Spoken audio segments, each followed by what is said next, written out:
साथियों, ज्ञान गंगा चैनल के माध्यम से आपको श्रीमद् भगवद गीता के ज्ञान का रसास्वादन करने का प्रयास करता हूँ। आपसे अनुरोध है, वीडियो को लाइक करें, शेयर करें और यदि आप इस चैनल पर नए हैं तो चैनल को सब्सक्राइब करें। साथियों, जय श्री कृष्णा, जय श्री श्याम, जय जय श्री राधे। जिस प्रकार युद्ध क्षेत्र में अर्जुन मोह के वश में होकर के युद्ध करने से इनकार करके रथ के पिछले हिस्से में बैठ गया, तो भगवान श्री कृष्ण जी ने दूसरे अध्याय में अर्जुन को सांख्य योग के विषय में समझाया, तीसरे अध्याय में कर्म योग के विषय में बताया, ज्ञान, कर्म और संन्यास क्या किसे कहते हैं, कर्म और संन्यास किसे कहते हैं। इस प्रकार इस श्रृंखला में भगवान श्री कृष्ण जी 12वें अध्याय में अर्जुन को भक्ति और योग के विषय में समझाते हुए कहते हैं कि हे अर्जुन, जो अनन्य प्रेमी भक्तजन ऊपर जो मैंने बताए हैं विश्व रूप दर्शन योग के बारे में भी जो बताया है, इस प्रकार लगातार आपके भजन और ध्यान में लगे रह करके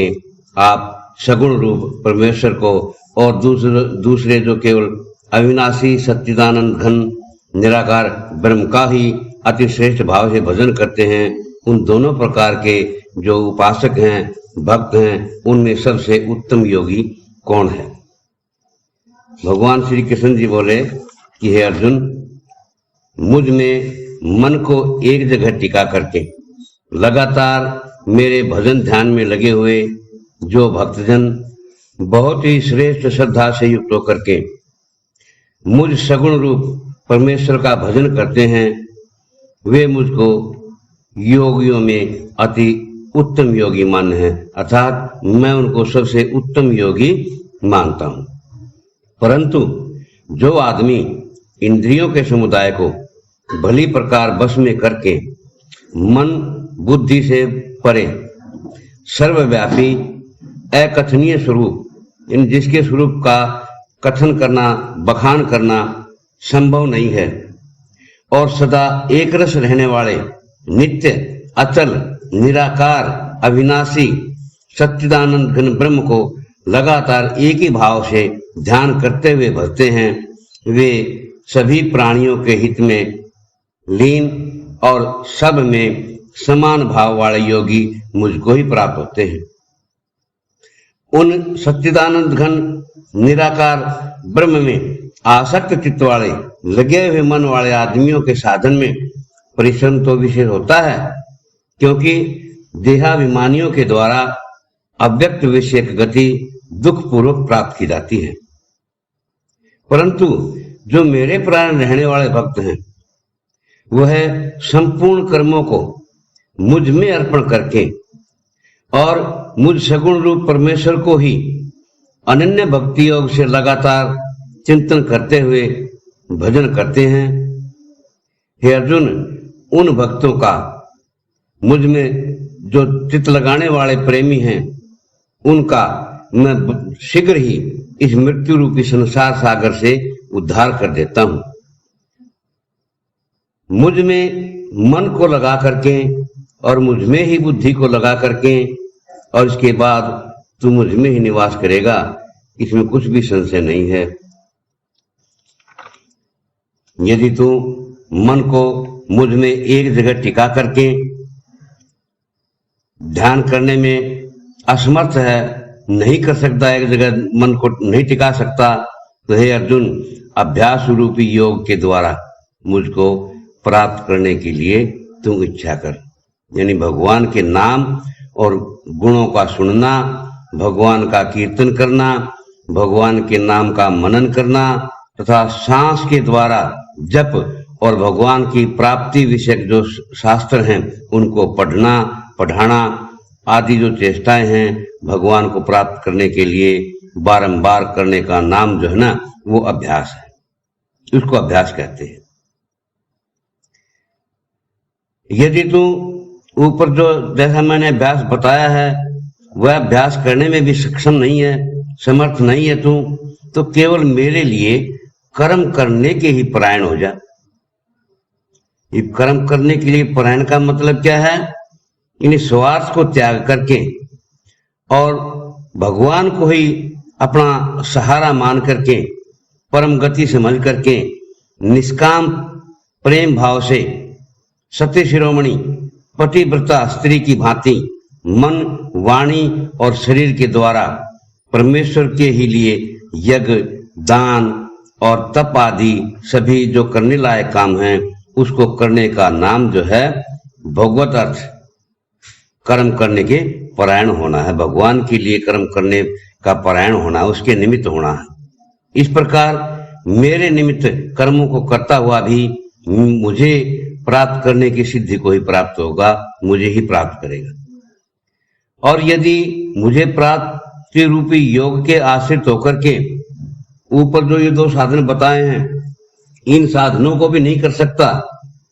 तो केवल मन और बुद्धि पर विजय प्राप्त करके और सब कर्मों के फल का त्याग करते। क्योंकि मर्म को न जान करके जो अभ्यास किया जाता है उसे तो ज्ञान श्रेष्ठ है, और ज्ञान से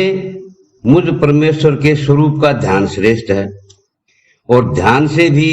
सब कर्मों के फल का त्याग श्रेष्ठ है। क्योंकि त्याग करने से तत्काल ही उसी समय परम शांति प्राप्त हो जाती है। जो आदमी